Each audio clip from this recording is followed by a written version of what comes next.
Bueno. Muy buenas noches, tardes. Les agradecemos de todo corazón la presencia de todos ustedes en este evento muy singular. Y yo lo que voy a hacer brevemente, nada más, voy a poner de resalto algunos aspectos o elementos de la trayectoria histórica del CEPES, ¿verdad? Ustedes saben, el Centro Paraguayo de Estudios Sociológicos fue creado el 12 de marzo del año 1964. Por lo tanto, en la actualidad se está cumpliendo 60 años de vida institucional. El CEPES, como ustedes también conocen bastante bien esta parte de su historia, ha sido una de las primeras instituciones de investigación constituida en el Paraguay en el siglo pasado en los ámbitos de las ciencias sociales. Su surgimiento y su desempeño iniciales se concretaron en un contexto histórico, económico, social, cultural y político muy singular y complejo al mismo tiempo, que estuvo en vigencia no solo en nuestro país, sino también a nivel de todo el continente prácticamente latinoamericano. Estamos hablando ya de las décadas del 60, 70, 80, fundamentalmente. Dado aquellos condicionamientos históricos, el CEPES desde sus primeros pasos recurrió a una estrategia de acción muy singular. En ese sentido, cabe resaltar que la institución se puso en contacto con destacadas instituciones de investigación de otros países de la región. Igualmente, se concretaron acuerdos para la realización de estudios de investigación con renombrados científicos sociales latinoamericanos. Por ejemplo, uno de ellos fue el sociólogo y politólogo chileno Enzo Faleto, y también con algunos distinguidos científicos sociales europeos, como lo fue el historiador social inglés Eric Hobsbawm, que ha formado parte del Consejo de la Revista Paraguaya de Sociología. Entre los temas prioritarios investigados por el CEPES figuraron, entre otros, los referidos a la cuestión agraria, a la pobreza, a la migración, al empleo, a la educación, el género, los movimientos sociales, los partidos políticos y la democracia. Estas temáticas continuaron siendo analizadas en el transcurso de estas primeras décadas del siglo XXI. Vinculada a esta producción científica, el CEPES asimismo ha llevado a cabo la publicación de los mencionados estudios a través de la Revista Paraguaya de Sociología, que también está cumpliendo sus 60 años de trayectoria. Por cierto, en esta revista se han publicado asimismo estudios de conocidos cientistas sociales extranjeros. En este evento se estará abordando este importante desempeño que ha tenido la revista y continúa teniendo, ¿verdad? Igualmente, digamos, los estudios realizados en la institución tiene que ponerse de resalto que estos estudios también fueron publicados en formatos de libros. Ustedes al entrar habrán mirado, ¿verdad?, una parte, ahí están algunos de los varios libros que fueron editados por el CEPES. El CEPES también se ha dedicado a la realización de cursos de especialización, además de otras áreas académicas en el campo de la metodología, por ejemplo, de investigación. Al mismo tiempo, ha promovido la concreción de conversatorios y debates sobre cuestiones muy significativas de la realidad socioeconómica, cultural y política del país, contando con la cooperación también de otras entidades académicas y científicas, entre las que se ha encontrado y se sigue encontrando la Flaxo, por ejemplo. Realmente. En esta trayectoria institucional del CEPES le ha correspondido una trascendente participación al doctor Domingo Rivarola. Su capacidad de eficiencia y creatividad, sobre todo en la gestión directiva e investigativa, ha sido un aporte destacadísimo en el desempeño del CEPES. Precisamente debido a esa muy significativa tarea en este evento, posteriormente se le va a dedicar una especial atención a sus fructíferas actividades llevadas a cabo aquí en el CEPES y en las ciencias sociales vigentes en el país y en el continente latinoamericano. Este rol histórico, por cierto, lo encaró el doctor Rivarola, contando con la colaboración importante de miembros de los equipos de investigación del CEPES, entre los que cabe mencionar, por ejemplo, a Graciela Corbalán, entre otros.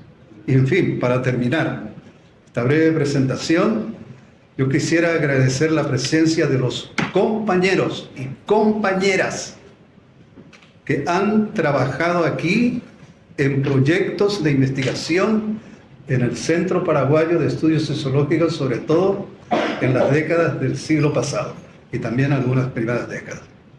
Queridos compañeros y compañeras, sean muy bienvenidos. Y realmente esa experiencia que tuvimos aquí y que después ustedes siguieron cultivando fuertemente en sus propias instituciones y en otras actividades, realmente nos lleva a la alternativa de seguir esa trayectoria, de apelar a una investigación científica en las ciencias sociales que sea creativa y crítica, sobre todo muy importante en este actual contexto de la globalización del siglo XXI. Muy bien. Con esto, como les dije, quiero hacer una introducción a las presentaciones que después se van a hacer posteriormente. Muchas gracias a todos.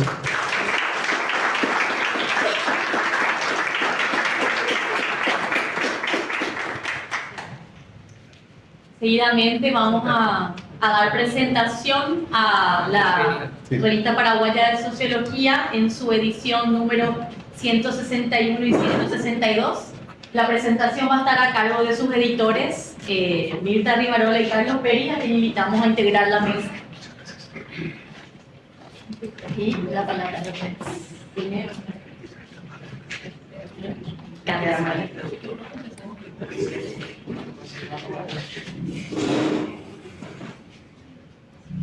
Muy bien, muy buenas tardes, buenas noches a todos y a todas.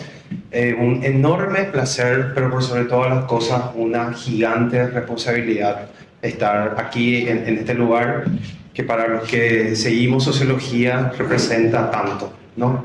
Yo siempre digo, este es el templo de los sociólogos y de la socióloga, ¿verdad? Y yo creo que es así, ¿verdad? Bueno, nos encontramos en el año 2024, estamos cumpliendo 60 años y tenemos el enorme desafío de coeditar junto con un gran equipo que nos acompaña la Revista Paraguaya de Sociología. Actualmente la Revista Paraguaya de Sociología con este número se encuentra al día, es decir, es una revista que está al día. No solamente es una revista que está al día, sino que también es una revista que ya está en formato digital y accesible para todas las personas sin importar el lugar o la hora en la que uno quiera estar, en donde todo el contenido es un contenido abierto, libre y que sigue un proceso editorial que se enmarca con lo que son hoy en día los criterios de indexación que requieren las revistas científicas. Si bien es cierto que Mirta se va a estar refiriendo a cuestiones particulares del número que van a presentar, que hoy presentamos, a mí me parece que lo importante desde mi aporte es contarle eso, ¿no? Es decir, que la revista está en línea, que la revista está cada vez con más indexaciones, que la revista actualmente está cumpliendo con todos los criterios que nos demandan las nuevas formas de difundir ciencia, y les invito cordialmente a que entren en la página del CEPES, y dentro de la página del CEPES van a encontrar un breve link que dice Revista Paraguaya de Sociología, y ahí van a poder acceder al Open Journal System, ¿verdad? Desde ahí se hacen las convocatorias, desde ahí se suben los números, desde ahí también ustedes pueden enviar sus artículos. Así que pasaron 60 años, pero la capacidad que se tuvo de actualizarse, la capacidad que se tuvo de adecuarse a las nuevas épocas están, y los desafíos que tenemos son cada vez mayores, y creo que dentro de muy poco va a ser la revista más indexada dentro de lo que son esos nuevos mecanismos o nuevas reglas del juego en la cual nos tenemos que mover. Así que muchísimas gracias y a las órdenes.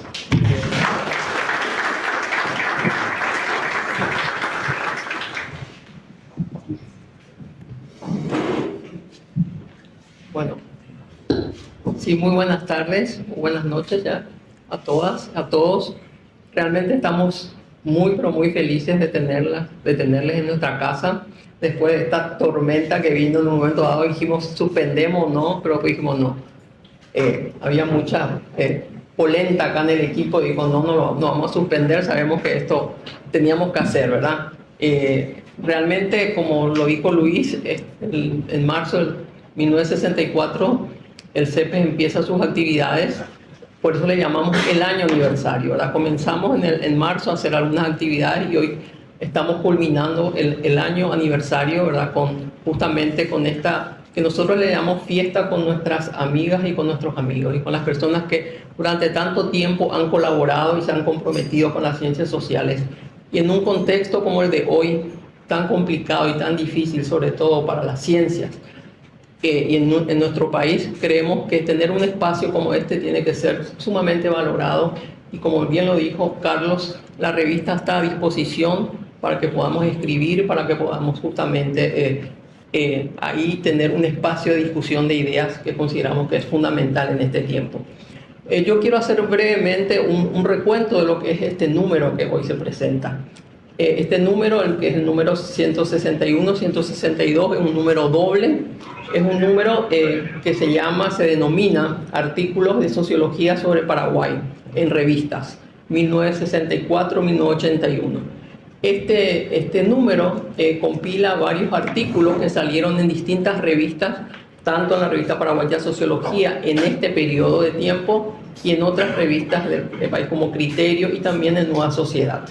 Esta compilación estuvo a cargo de Roberto Céspedes, que lastimosamente hoy no nos puede acompañar por razones de fuerza mayor, pero él hizo un trabajo excelente de compilar este número, y lo hizo siguiendo 5 ejes fundamentales. Es decir, él dividió este análisis de esta época, de este tiempo, que él lo dice, ¿por qué tomamos estos años, del 64 al 81? Porque él considera que esos fueron los años donde se consolidó la ciencia, la sociología, a través de distintos artículos y de análisis. Es decir, él estudia ese tiempo y dice, bueno, este es el tiempo donde vemos artículos que consolidaron a la sociología y se analizaron distintos temas, como bien lo dijo Luis, los temas agrarios, los temas de género, los temas de política, económicos.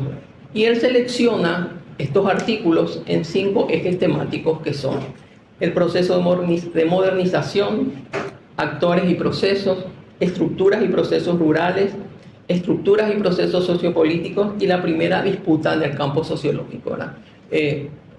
Muchas de las personas que están aquí tienen artículos en estos números, ¿verdad? Así que nosotras y el CEPES está realmente estamos muy contentos, ¿verdad?, con este número, que creo que recoge un tiempo importante y que nos permite un poco revisar todo lo que se hizo también en un tiempo complicado, difícil, de autoritarismo, etcétera, pero a pesar de eso, cómo las personas y los cientistas sociales tuvieron capacidad de analizar, de mirar su tiempo y de aportar desde estas distintas áreas, ¿verdad?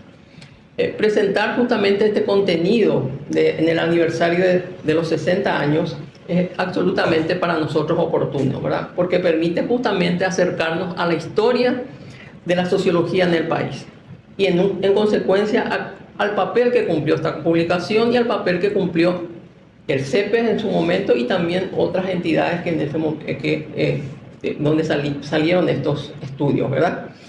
Y el haber llegado a este número, ¿verdad?, en estos 60 años, ¿verdad?, en ese primer número que salió en septiembre de 1964, si ustedes recuerdan el primer número con una tapa de Lotte Schultz, ¿verdad? Por eso también nosotros reivindicamos mucho acá desde el CEPES el arte, ¿verdad? Y después por eso vamos a tener música, arte, justamente tener esta revista y haber llegado a estos 60 años es porque tuvimos el acompañamiento de mucha gente que nos acompañaron con mucha generosidad y compromiso, ¿verdad? Porque escribir en una revista sin recibir además ningún tipo de recompensa es realmente tener mucha generosidad para justamente poner a disposición de toda la comunidad y de todas las personas estos análisis, ¿verdad?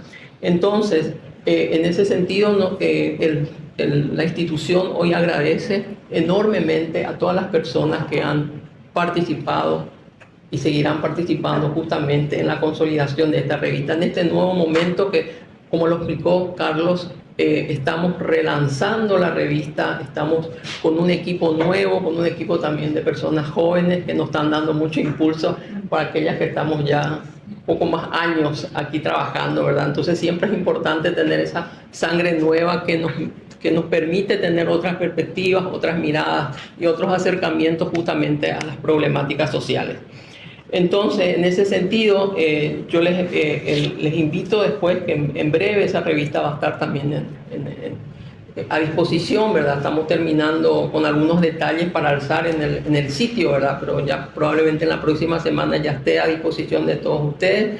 Y como les dije, hoy tenemos un nuevo comité editorial conformado por varias personas, que muchas están acá, y un consejo consultivo también muy interesante de personas tanto del país como de América Latina, ¿verdad?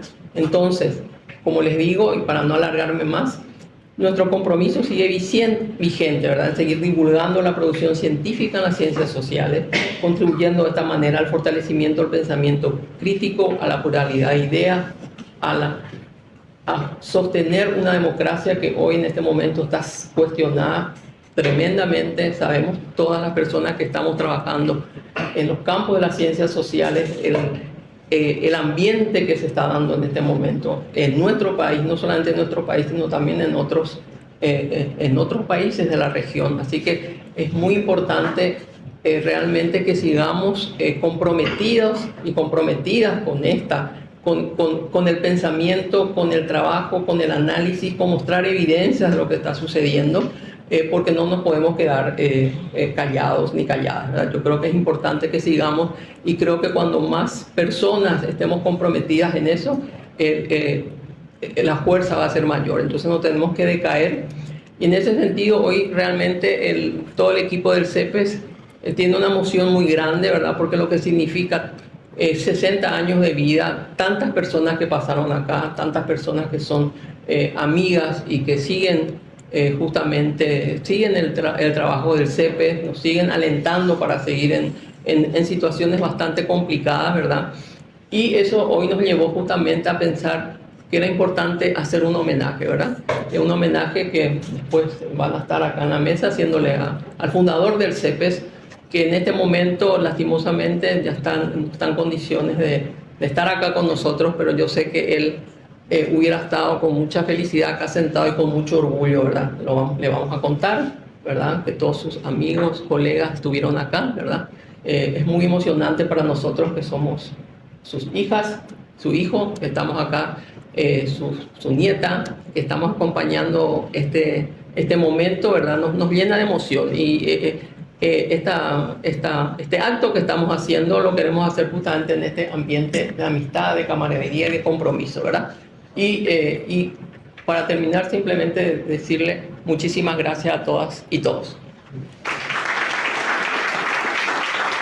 Y para dar continuidad a esta propuesta, queremos invitar a integrarla, queremos que se integren a la mesa dos personas referentes del campo de la educación de este país que van a hacer como una suerte de referencia y de palabras a la figura del doctor Domingo Rivarola. Queremos invitar entonces a Rodolfo Elías y Blanca Ovelar, si pueden integrar la mesa conmigo.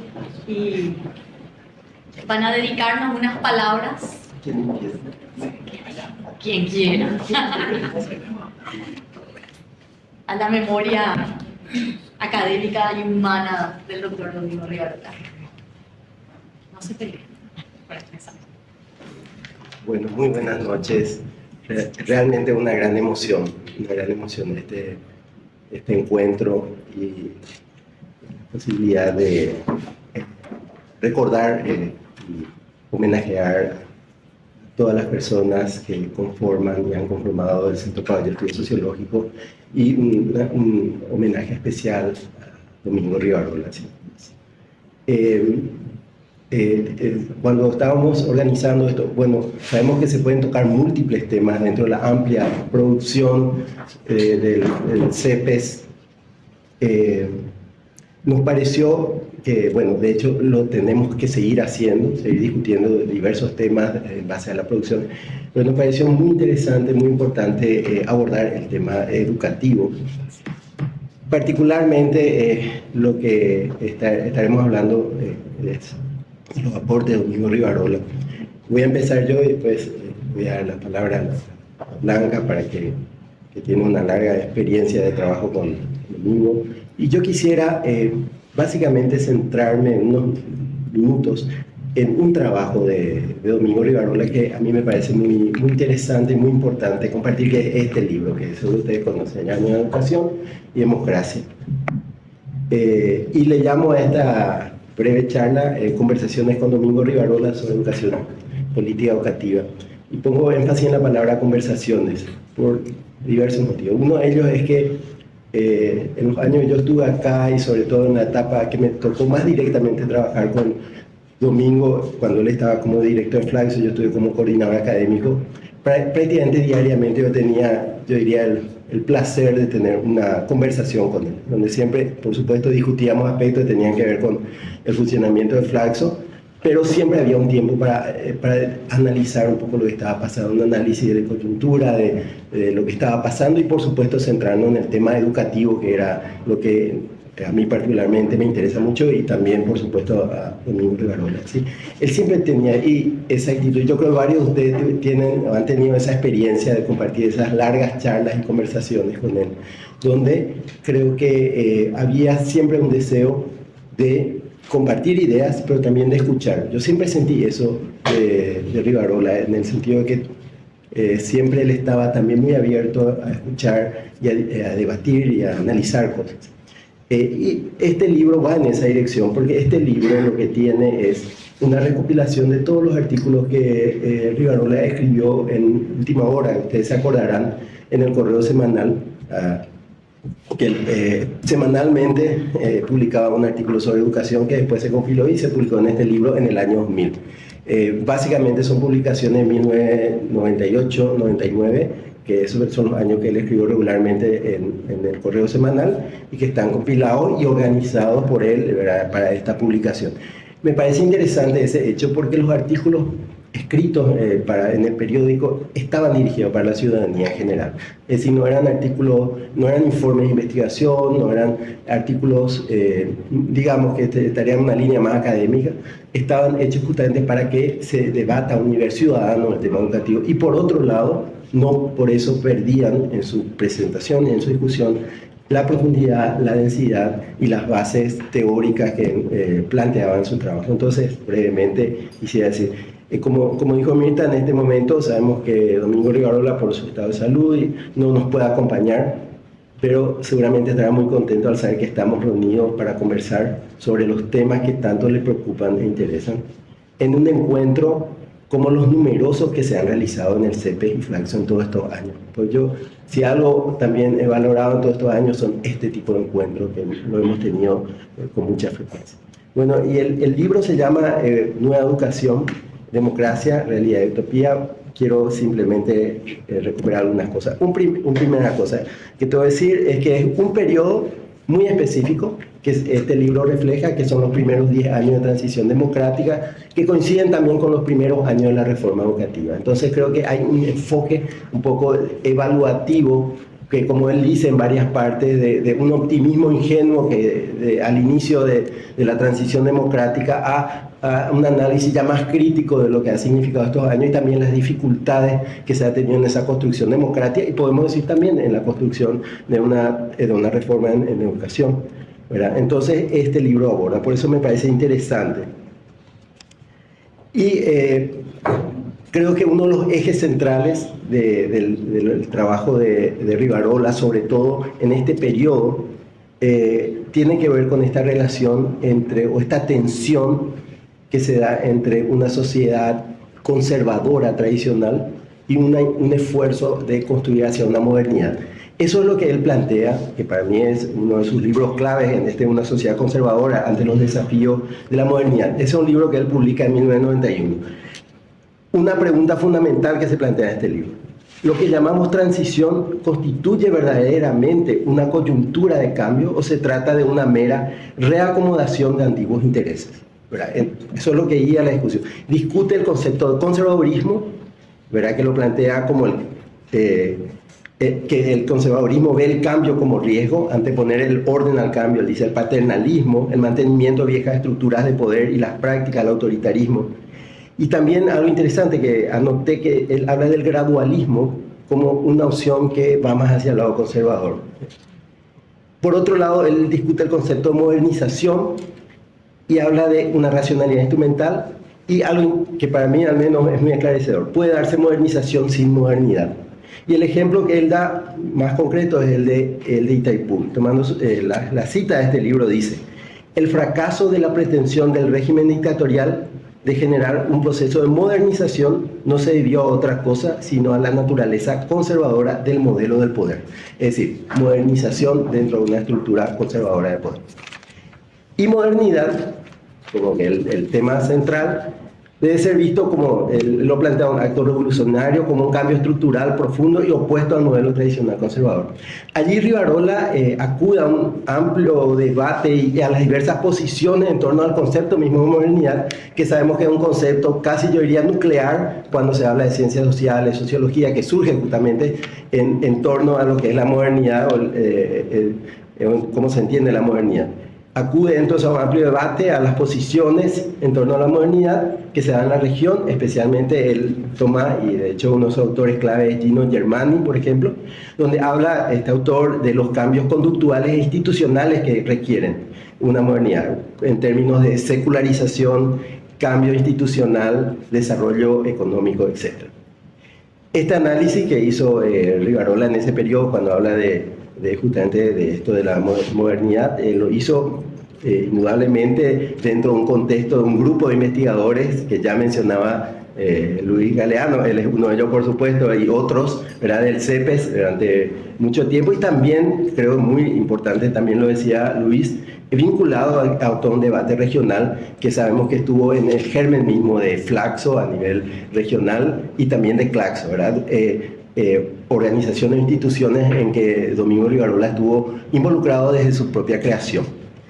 Yendo ya al campo educativo brevemente, es decir que el análisis que hace Rivarola en torno a la educación parte de la consideración del contexto social, cultural, político, analiza el rol del Estado, de actores institucionales y sociales. Un aporte de Rivarola, y yo diría el CEP en general, de la revista paraguaya de sociología, es el análisis de la política educativa justamente dentro de este contexto más amplio. Es decir, atiende el análisis educativo desde este marco sociopolítico cultural, ¿verdad?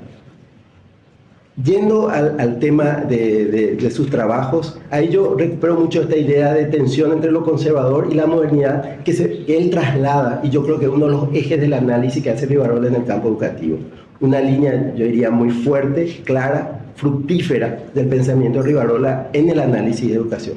Y parafraseando la pregunta que hacía Rivarola en el libro anterior que mencionaba, podemos decir, lo que llamamos reforma educativa constituye verdaderamente una coyuntura de cambio o se trata de una mera reacomodación de antiguas prácticas. Yo creo que esa fue una idea fuerza que guió mucho de la investigación y el análisis. Esto aplicó claramente al análisis de la reforma de la primera década, donde se ha dado una tensión entre una tradición educativa escolar, autoritarismo, conservadora, donde primaban temas como disciplina, homogeneidad, uniformidad, obediencia, y la modernización de educación, por ejemplo, donde se discutió y se llevó a la práctica experiencias muy interesantes en torno a, por ejemplo, cambios pedagógicos, educación bilingüe, perspectiva de género, constructivismo, inclusión y diversidad. Esa tensión es un elemento clave en el análisis del trabajo. Yendo ya rápidamente en los artículos de la revista, no puedo hacer mención a todo, en este libro aborda desde temas de educación básica hasta varios trabajos muy interesantes de educación superior, sacando solo algunas ideas de algunos artículos. En el artículo que se llama La educación en encrucijada, es clave ese artículo, es el primero del libro, él plantea tres cosas. Primero, la escuela que puede reproducir la desigualdad. Ahí toma toda una tradición del pensamiento sociológico, digamos, ¿verdad? Y muestra que ante ese optimismo ingenuo muchas veces tenemos que a través de la educación se soluciona todo, también hay que, él avisa, digamos, llama la atención en que la educación también puede ser un mecanismo de reproducción de la desigualdad. Otro punto clave que plantea, el fracaso de la forma que absolutiza el componente económico, no solo como paradigma del desarrollo social, sino también en la educación. Otra cosa que sabemos, ¿verdad? Toda esta corriente muy fuerte de pensar en términos exclusivamente de capital humano o producción en el campo educativo. Y un tercer punto clave también, que va a guiar un montón de sus artículos, es la importancia de la escuela para la construcción de una ciudadanía democrática. Tres puntos que yo creo que rescato de la obra de Rivarola en este libro es esto. Justamente el tema de la desigualdad, el tema de la simplificación que muchas veces se hace en la lectura solamente económica de la educación y el tema de la importancia de la ciudadanía o la construcción de ciudadanos a través democrático, a través del sistema educativo. Sobre eso aborda, por ejemplo, tiene un artículo que se llama Ciudadanía y Educación. Dice, una responsabilidad del sistema educativo es la formación democrática, o dicho en otros términos, la internalización vital de los valores que sustentan la democracia. Otro artículo, la educación como desafío a la decadencia, dice, la crisis de la educación paraguaya actual no radica simplemente en déficit de aulas, bancos, meriendas, docentes, textos. La excepcionalidad de la crisis educativa paraguaya actual es de orden conceptual. Es una crisis de su sentido. Fíjense la importancia. Entre otro artículo que se llama Entre la incertidumbre y el miedo, el adiós a un modelo educativo, ahí se refiere más a la situación docente, y dice que la reforma educativa aún no ha planteado adecuadamente la cuestión docente. La escuela pública, un modelo para armar un artículo, y justamente ahí se refiere al optimismo pedagógico versus el paradigma reproductivista. Y dice, estoy citándole, dice, por largo tiempo prevaleció la creencia en la educación per se estaba dotada de una capacidad transformadora de hecho ilimitada. Aparece el paradigma reproductivista con un mensaje de contenido devastador sobre la tradicional visión optimista. La escuela constituye uno de los instrumentos de mantenimiento de las condiciones de desigualdad social. Y creo que ahí la conclusión, que es muy importante, es la educación es un medio imprescindible, pero no único ni determinante. Los docentes en el ojo de la tormenta, incomodidad y frustración que experimentan los mismos docentes al sentir que les es difícil desempeñar su papel con la debida competencia, debilitamiento de su legitimidad como actor esencial del proceso educativo. Otro artículo que me pareció muy bueno dice, la adolescencia tiene algo que ver con la reforma de la enseñanza media. Y dice, toma la idea, un puente entre la educación y la vida. Dice Domingo Rivarola, si se tuviera que elegir un principio en el cual se deberían inspirar los esfuerzos de reforma de la educación media, es que el sistema a construir pueda establecer un vigoroso puente entre educación y la vida. Si no se encuentran las formas, contenido y metodología para alcanzar estas metas, ¿sobre qué bases preparar la reforma curricular o la preparación docente? ¿Y sobre qué criterios se basará la elaboración de una literatura o capacitación que sea pertinente y atractiva? Dígame si estas cosas no tendríamos que leerlas, reflexionar. Ya como reflexiones finales, ¿verdad? Evidentemente, lo primero que nos salta es esta idea de la vigencia del pensamiento y del análisis, ¿verdad? De los problemas y los análisis. Y allí algo que Rivarola incluyó en varios de sus libros, incluyendo esto como epígrafe, ya lo habrán visto, es un segmento que le voy a leer. Dice: quisiera usted decirnos qué camino debo tomar para irme de aquí. Eso depende mucho del lugar donde quiera ir, aclaró el gato. No me preocupa mayormente el lugar, dijo Alicia. En tal caso, poco importa el camino. Para terminar, nomás decir que parecería que no estamos encontrando justamente hacia dónde queremos ir. Parecería, y tenemos un serio problema con los caminos.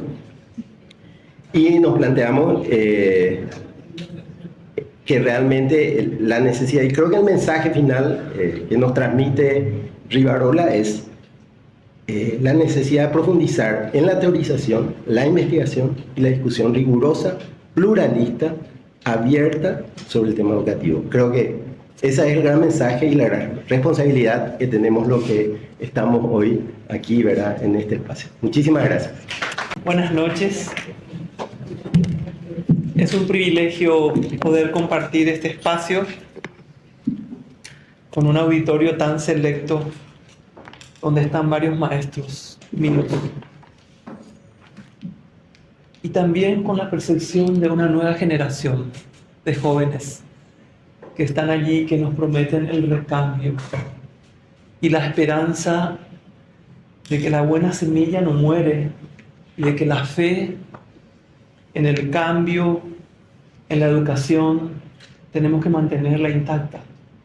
Yo quiero hablar brevemente de la persona de Domingo Rivarola, que para mí es sin duda uno de los más agudos intérpretes de la realidad social y política del Paraguay, y ha sabido transmitir con su pluma excelsa, fundada en la verdad y la honestidad, de quien es capaz de escudriñar con rigor, serenidad y amor a la patria las profundidades de la trama humana, de sus tragedias, de sus esperanzas, de sus frustraciones y sus glorias. Las utopías movilizadoras de una sociedad en permanente búsqueda tienen Rivarola a un gran maestro. Un maestro extraordinario, un ser humano singular, que con su vida, sus gestos, su palabra serena y clara, ha marcado un camino que trascendió más allá de las fronteras del espacio territorial y del tiempo, y ha calado profundamente en la conciencia de generaciones. Leal a sus principios y de una humildad admirable, digna de un sabio, se consagró a las ciencias sociales. Rivarola es la representación de las ciencias sociales en Paraguay. Su vida académica es prolífica, con aportes relevantes, únicos, que representan una contribución invaluable para entender los escenarios por donde discurrieron los hitos de la realidad social y se proyectaron las metas de su desarrollo. Rivarola es un ciudadano comprometido con la lectura permanente de la poética de la vida social en Paraguay. Había estudiado inicialmente bioquímica en la Facultad de Química de la Universidad Nacional de Asunción. También sus inquietudes juveniles lo llevan a incursionar en la política. Luego, consciente de las restricciones del contexto, percibe la necesidad de dedicarse exclusivamente a la actividad académica y en una promisoria facultad de filosofía con una cooperación inédita del Brasil, con la presencia de catedráticos de gran prestigio como docentes, aterriza y se afirma definitivamente en la perspectiva humanista, convencido de que ni la lucha política, ni la mecánica política, ni el carácter que exige la política para ser exitoso y para avanzar, cuajaban en su temperamento, y decide definitivamente que la ciencia social sería su camino. Domingo Rivarola egresa de la Facultad de Filosofía de la UNA con el título de licenciado en Filosofía. Luego se graduó de doctor en Filosofía por la Universidad Católica Nuestra Señora de la Asunción. Mantenía contacto con el Instituto Di Tella de Buenos Aires, conformado por hombres de la sociología argentina como Gino Germani, Jorge Graciarena, Aldo Solari y el mismo Torcuato Di Tella, y ha construido una relación muy fecunda. Este hecho lo impulsa a fundar en 1964 el Centro Paraguayo de Estudios Sociológicos, CEPES, y la Revista Paraguaya de Sociología. En marzo del 64, 60 años. Realmente un gran aporte que permitió estudiar y comprender la realidad socioeconómica, cultural y política del Paraguay en el contexto de América Latina. Y este espacio ha habilitado y sigue habilitando la iniciativa de varios ciudadanos preocupados por la realidad, que escribieron, que escriben y seguirán escribiendo en la Revista Paraguaya de Sociología, que es un orgullo para el Paraguay.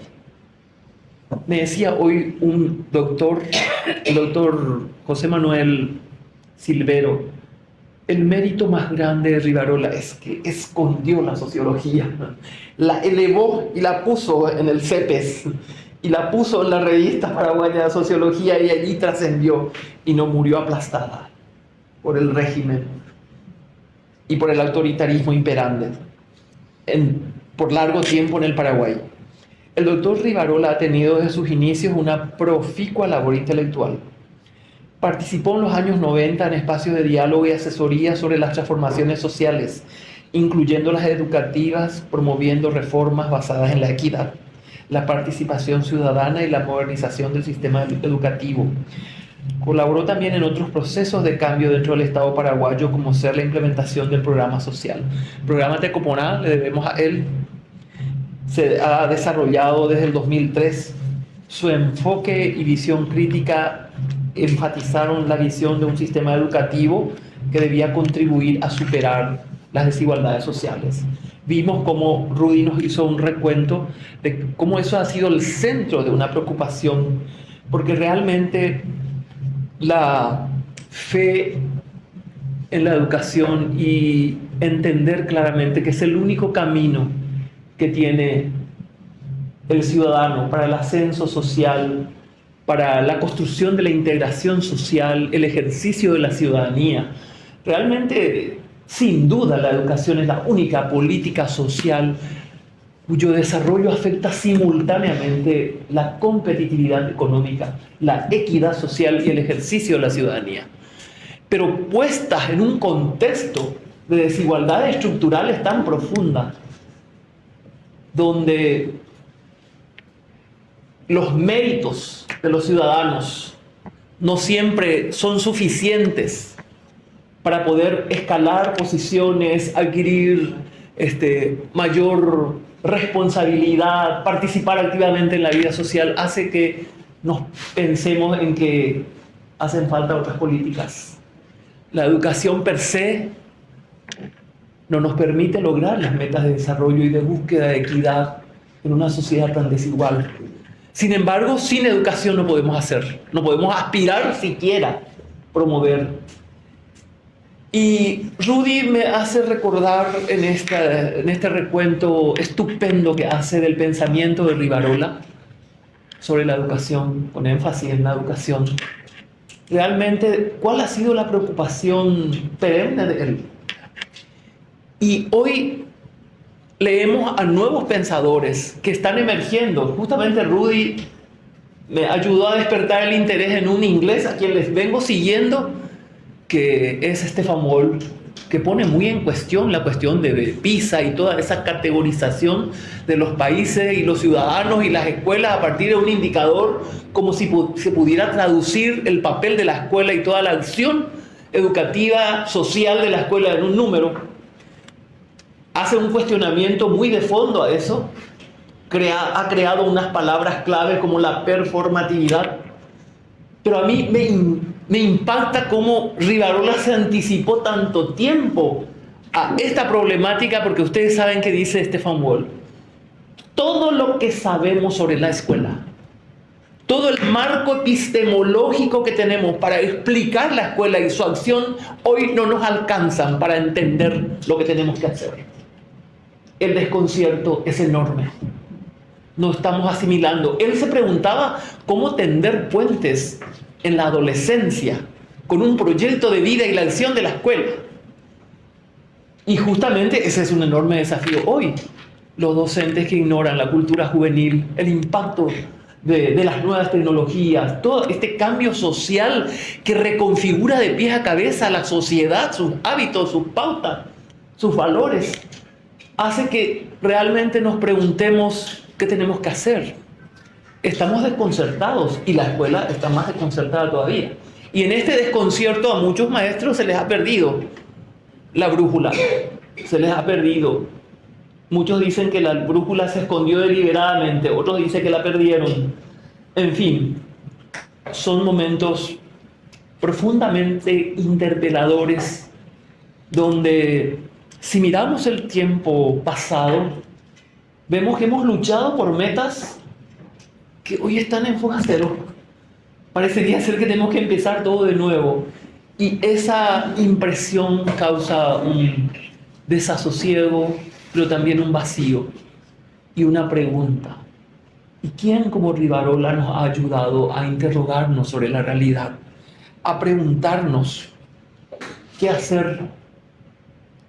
Yo he recibido el impacto de esta personalidad de nuestra sociedad y de nuestra historia, porque Domingo Rivarola es un referente de nuestra historia.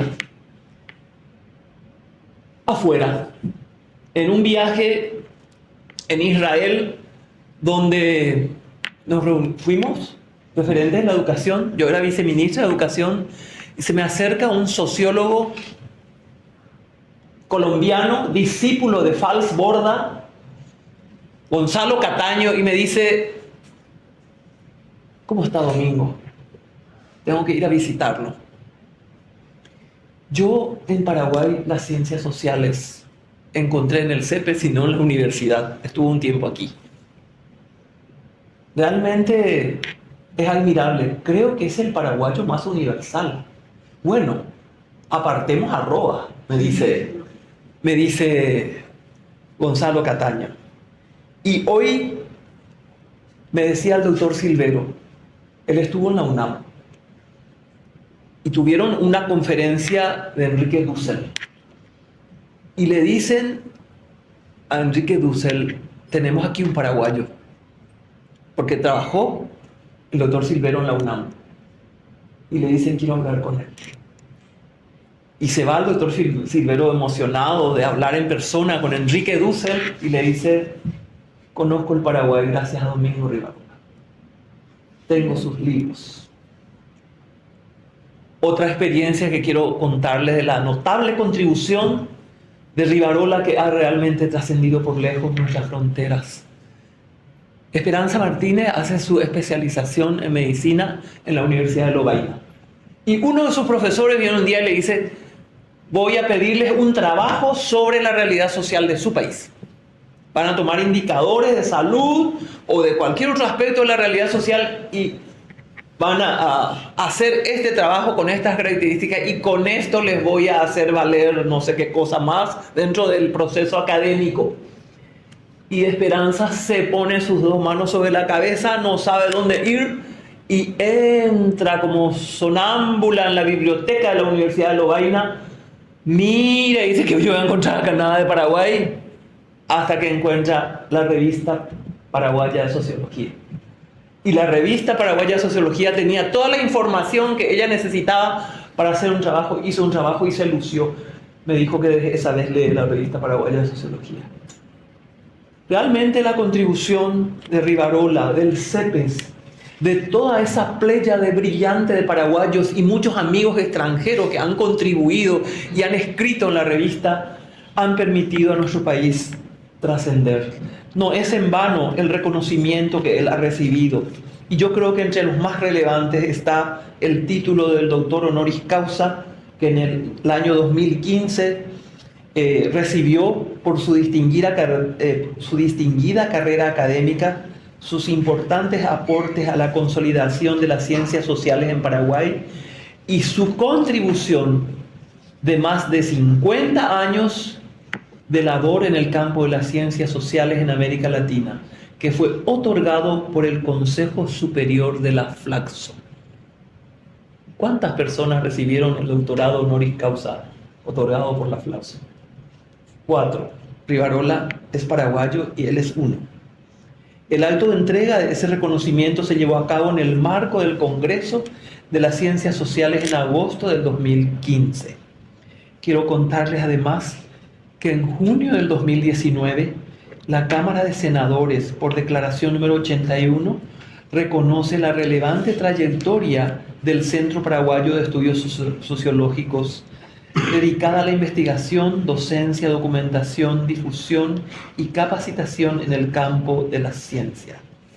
Domingo Rivarola es fundador de la Facultad Latinoamericana de Ciencias Sociales, Programa Paraguay.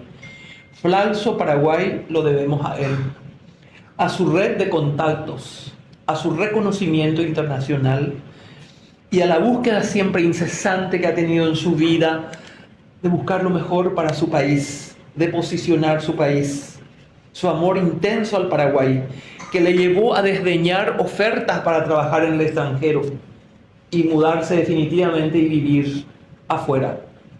Él no rechazó una vez, varias veces. Ha publicado y editado numerosos libros: Educación, Economía Campesina, Inequidad y Política Social. Esto sobre todo para las nuevas generaciones que están aquí.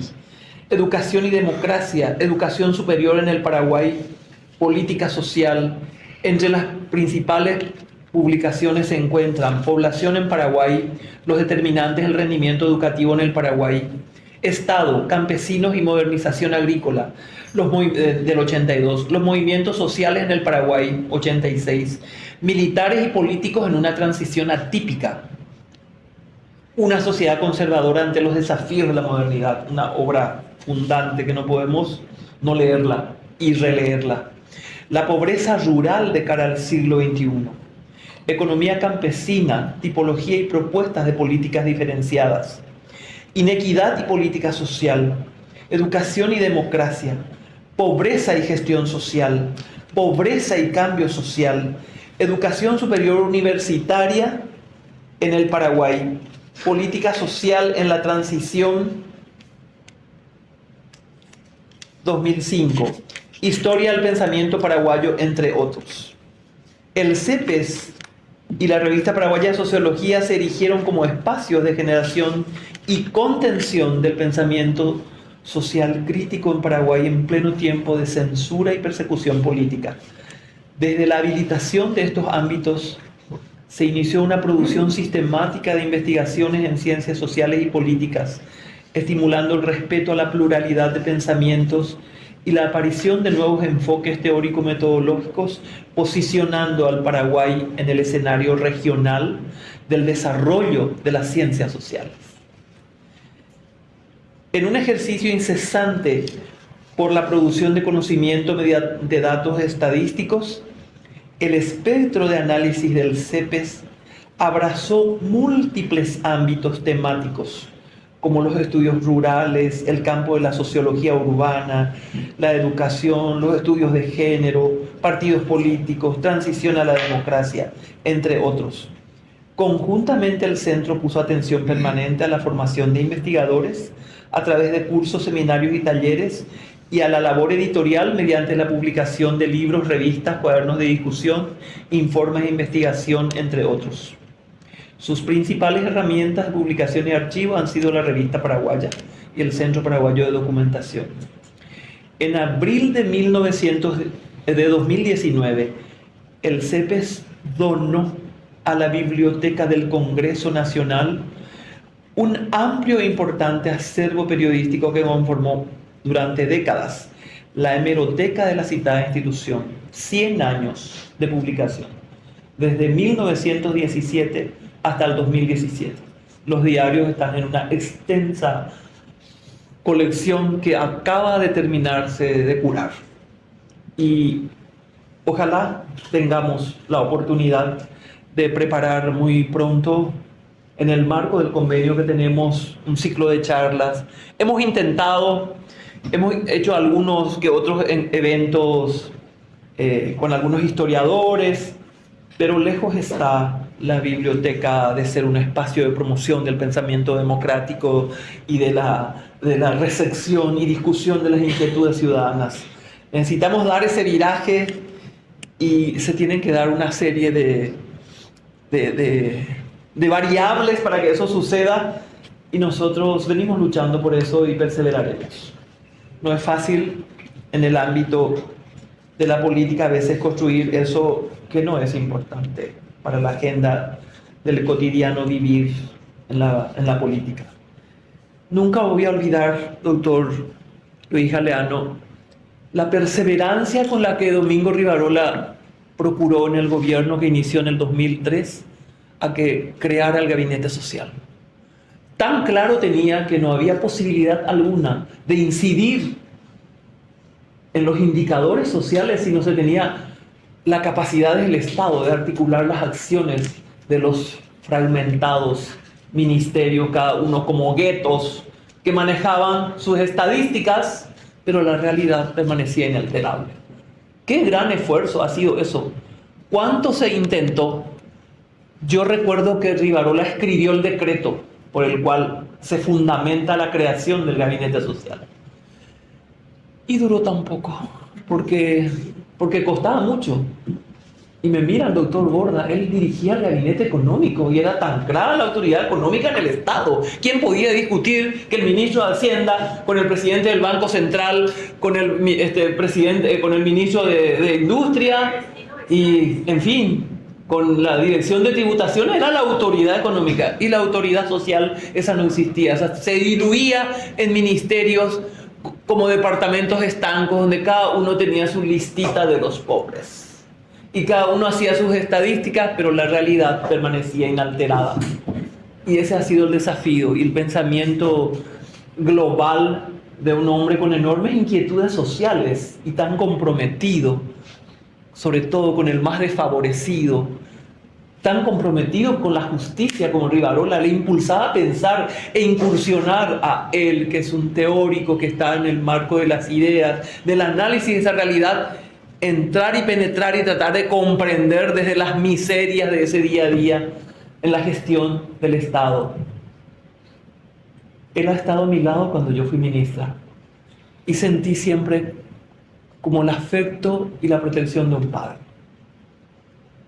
El cariño de un padre que a veces recibía con desagrado el análisis descarnado de las contradicciones que día a día teníamos que enfrentar en el manejo de las variables de la administración del Estado, enorme, lento, ineficiente, donde la lucha cotidiana por la eficiencia a veces desgastaba más y hacía que nuestro espíritu se llene de pesimismo. Pero al día siguiente había un motivo de alegría, un avance. Entonces eso nos permitía seguir. Y teníamos una noticia buena a la mañana y a la tarde una mala. Y recuerdo que mi amiga Marta Lafuente, que fue una fiel colaboradora, incansable, una mujer extraordinaria, me dice: ¿cuándo, lo que Blanca, vamos a tener un día de completo de alegría? ¿Por qué a la mañana tenemos una buena noticia y a la tarde hay una macana que tenemos que hacer frente? Y bueno, enfrentar ese día a día con sus desafíos, que no permitía pensar más allá, agobiaba. Sin embargo, en el pensamiento, en la orientación y en la reflexión de Rivarola teníamos la posibilidad de tener claro hacia dónde. Y marcábamos ese hacia dónde. Sabíamos lo que queríamos con las escuelas. Y nuestro pensamiento probablemente era ingenuo. Y probablemente estaba contagiado de un entusiasmo que sí, se relanza ese entusiasmo del que habla Rivarola en este libro, que empieza con la transición democrática luego de la caída de la dictadura, se relanza después del marzo paraguayo. Porque cuando volvimos al MEC después del marzo paraguayo, había como ese entusiasmo, y ahora yo me pongo a pensar y digo, cuánta ingenuidad. Cuánta ingenuidad. Recuerdo que con José Antonio Galeano armamos el rediseño de las supervisiones educativas. Sabíamos que uno de los puntos focales que aprendió también toda la cultura del autoritarismo eran las supervisiones educativas. Y teníamos que desmontar. Y armamos un proyecto. Nos fuimos con todo a hacer desde una perspectiva interpretativa, preguntarnos con ellos qué tenemos que hacer. Dibujamos el mapa, cantamos canciones. José Antonio era nuestro aliado en ese recorrido fantástico. Teníamos a animadoras, psicólogas, pedagogas, y nos fuimos, hicimos y terminamos de rediseñar y metimos la supervisión pedagógica. Pero qué alegría terminar. 5 años después hacemos la investigación y no aprendió nada de esas ideas. El autoritarismo seguía firme. El supervisor administrativo, el que maneja el rubro, era el más importante. El pedagógico podía hacer cualquier cosa. Lo que pasa en la escuela no importaba mucho. Armamos un programa donde nos preguntamos qué hacer y dijimos, tenemos que cambiar el paradigma. Vamos a ir desde una perspectiva interpretativa a construir la realidad con los maestros. Y nos fuimos e hicimos. 2 años trabajamos con Marta para construir escuelas vivas de Cocatúa. Y seleccionamos a los 100 mejores maestros que podíamos y les trajimos al MEC. Y les preparamos para ser los capacitadores de sus compañeros. Y nos fuimos e hicimos, y fue un buen programa. Pero eran 1000 escuelas. Y teníamos 8500. Y no teníamos dinero ni para hacer más, ni recursos humanos. Entonces teníamos que ir lentamente. Las evaluaciones fueron fantásticas. Alzamos los indicadores porque habíamos hecho una medición censal de la entrada en esas 1000 escuelas. Y 5 años después medimos el rendimiento y había un resultado extraordinario. Eran las escuelas más pobres. Y después preparamos el segundo proyecto. El segundo proyecto ya iba a incluir a 3.500 escuelas más pobres. Cuando negociamos todo con el proyecto con el BID para un crédito, vinimos al ministerio y bueno, ahí terminó mi tiempo y yo salí del ministerio. Y siguió un tiempo y luego vino alguien y dijo, no más. Y a mí hasta hace poco me seguían invitando en otros países, me fui a hablar en Panamá, me fui a hablar en Costa Rica, me fui a hablar en el INDES, en Washington, a contar el éxito de Escuela Viva de Cocatúa, y vaya paradoja, en el Paraguay ya se eliminó el programa. No existe más el programa. Y se ríe Gabriela porque ella conoce muy bien, ha hecho investigaciones en ese marco. Entonces, es un eterno recomenzar. Nos hace falta Rivarola para seguir profundizando la reflexión sobre una realidad tan compleja que nos supera y que entendemos que lo único que tenemos que mantener es la esperanza y la perseverancia. No hay posibilidad alguna de cambio si esos atributos nos mantenemos intactos para poder avanzar. La contribución que ha hecho Rivarola, la ayuda que ha brindado con su palabra generosa, con su reflexión, con su conocimiento sobre la realidad. Recuerdo en una ocasión hicimos un seminario con actores del Banco Mundial y del BID en Itanramada, y él hace una contextualización de la realidad social y se levantó, justo estaba José Antonio Galeano, que entonces era miembro del CONEC, y dice, pero qué lucidez. se levanta un argentino que era el instructor, porque habíamos traído a la Escuela Constructivista de Buenos Aires, los profesores de matemáticas, ciencias y castellano. Nosotros formamos a nuestro equipo con los profesores de la Escuela Constructivista. Y teníamos brillantes profesores en el MEC. Eran 6 y yo necesitaba 40, porque a quienes tenía que capacitar eran a 4.000. Entonces, ¿qué incidencia tengo con 6 para llegar a 4.000? ¿En cuánto tiempo? Necesitaba 40 y tenía 6. Eran brillantes, eran de los mejores. Bueno, les cuento que ahora ya no hay casi equipo técnico en el MEC. Saco todo. Eran 6. Mi ingenua visión me decía que bien vamos a estar en 20 años. En vez de 6 vamos a tener 60. Ahora no hay ni uno. Esas son las historias de nuestra realidad y yo quiero rendir un homenaje a un hombre extraordinario que con su lucidez, su patriotismo y su gran honestidad nos ha ayudado como un faro a entender esa compleja realidad y a operar en ella. Su legado más importante es que tenemos que perseverar, que los cambios no vienen porque sí. Y bueno, aquí hay una nueva generación que se está afirmando y está aprendiendo de los maestros que tenemos. Y sigamos, la patria nos necesita. Salud a la memoria de Domingo Rivarola y un abrazo a él.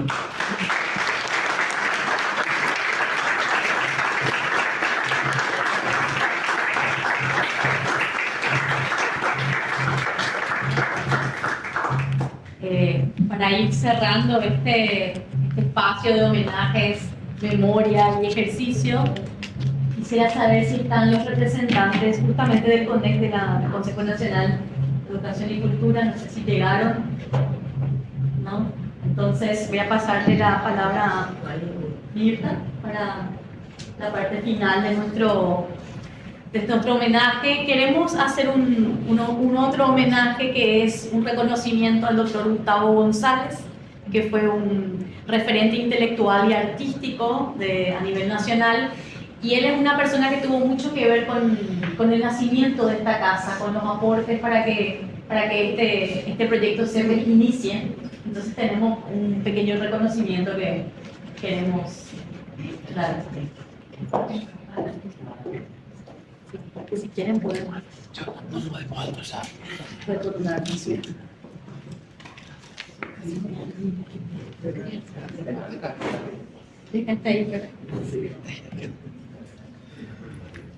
Muchas gracias. Le agradecemos a nuestros panelistas, a nuestros comentaristas.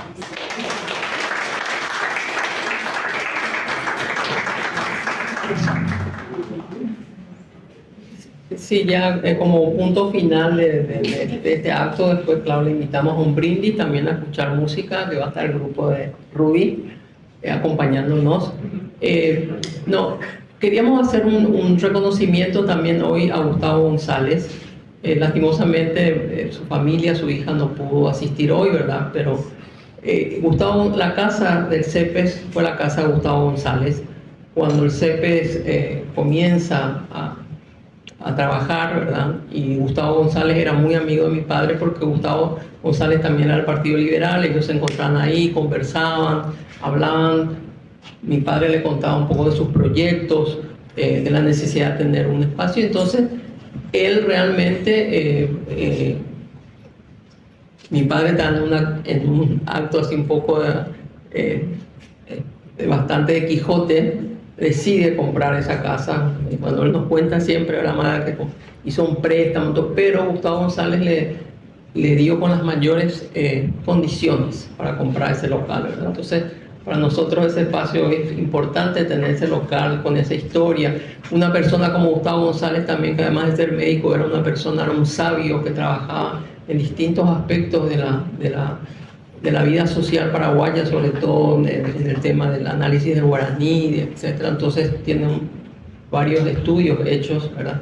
Entonces para nosotros era muy oportuno entregarle también un homenaje que mi padre en vida le hizo, ¿verdad? Pero hoy queríamos hacerlo como un recordatorio en estos 60 años. Habíamos hecho una placa, perdón, acá, y voy a leer porque justamente transcribimos una frase de una nota que Rivarola le puso en la nota que, bueno, es el reconocimiento al doctor Gustavo González, donde transcribimos una frase de la carta, dice: asimismo deseamos testimoniar nuestros mejores sentimientos de gratitud por el apoyo particular que en todo momento nos ha brindado. Es una carta que el doctor Domingo Rivarola le envía al doctor Gustavo González en septiembre de 1971, ¿verdad?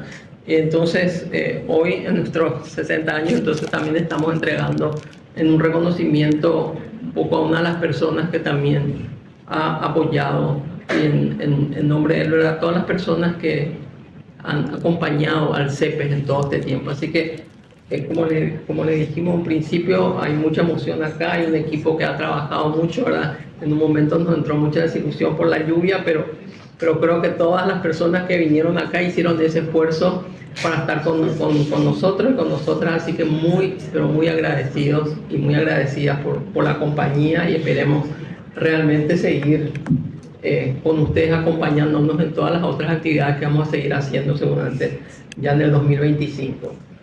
No sé, Paola, si vos querés dar una palabra final y invitarles. No, solo invitarles al brindis que vamos a tener en la otra casa, y hay una muestra fotográfica para las personas que quizás todavía no la vieron aquí en el pasillo del salón, entonces pueden pasar a la muestra y después al brindis o como quieran.